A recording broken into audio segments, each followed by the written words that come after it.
remember the day they laughed the loudest, the day they told me I'd never amount to anything, that my dreams of healing through plants were just fanciful superstition. Their words cut deeper than any blade. "You're embarrassing our family," my mother sneered, eyes full of contempt. "What's next? Trying to grow magic herbs in the backyard?" I stood there, fists clenched, feeling every ounce of their ridicule as a weight pressing down on my chest. But inside, a quiet fire was stirring, an unshakable resolve to prove them wrong. The years that followed were a relentless storm. I left the town with nothing but a battered suitcase and a heart full of stubborn hope. I spent sleepless nights poring over ancient texts, experimenting in my tiny garden, trying every herbal remedy, every ancient recipe I could find. They called me pseudoscience, dismissed my work as superstition. But I knew, deep in my bones, that these plants held secrets that modern medicine had forgotten, secrets that could heal more than just the body. Every setback felt like a blow to my soul. The scientific community's rejection was harsh, public humiliations sharper than any words they threw at me. But I didn't stop. I immersed myself deeper into ancestral traditions, blending them with my own innovations, refining my formulas, and testing my theories in silence.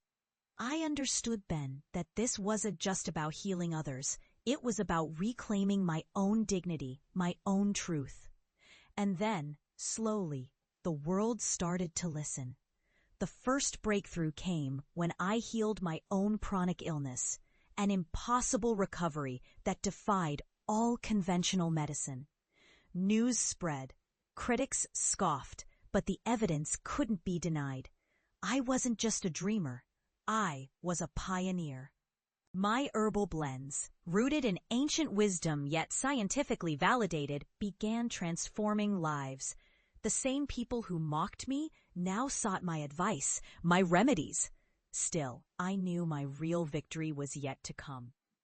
Years later, I returned to that small town, my town, where everything had started. The barren lands I had once seen as hopeless, I had turned into lush, vibrant ecosystems. Fields of medicinal herbs, thriving with life, stretching as far as the eye could see. The family I'd left behind gathered in stunned silence, watching me walk through the gardens I had cultivated with my own hands, a living testament to resilience. They looked at me, eyes wide with disbelief, their expressions shifting from skepticism to something darker, unspoken guilt, regret, perhaps understanding too late what they had dismissed.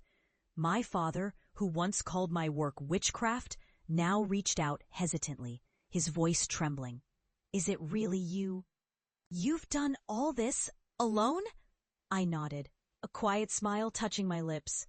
"I did it for myself, but I did it for everyone who ever doubted, for every plant that refused to give up, even when no one believed in it." But I had turned their ridicule into roots, roots that nourished a revolution in botanical medicine.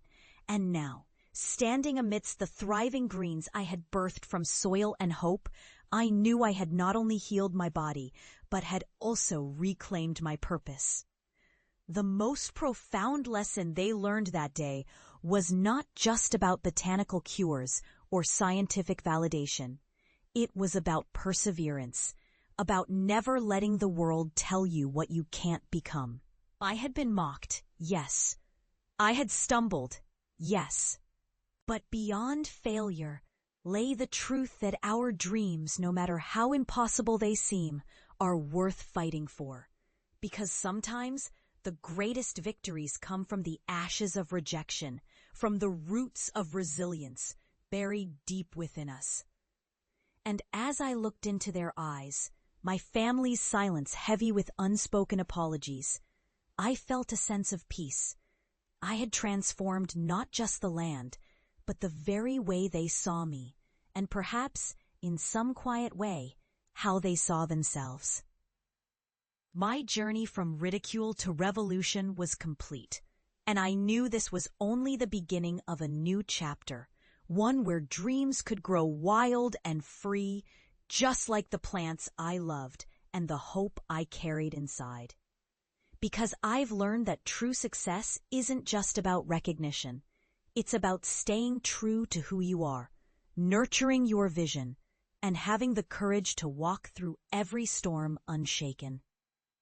And in doing so, you don't just change your own life, you change the world, one root at a time.